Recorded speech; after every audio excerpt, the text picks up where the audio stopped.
Welcome to Tenor Tech, where I solve the problems you didn't even know you had. You start by preparing the workspace.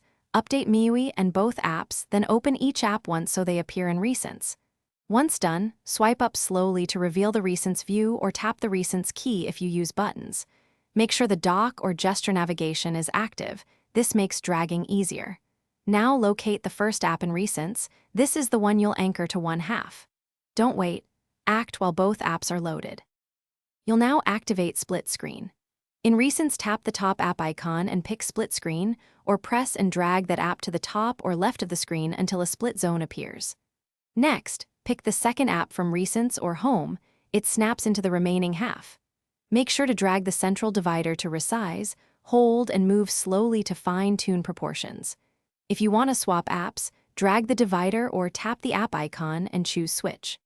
To finish, you can return to full screen by dragging the divider all the way to an edge or by tapping an app icon and choosing full screen. If an app won't split, know why. Some apps block multi-window. Updating or using a different app often fixes it. If split screen won't start at all, reboot the pad, confirm split screen features are enabled in settings, and clear the app cache. That solves most cases. If not, update MIUI and try again. Thanks for watching. Subscribe to keep your life in tune.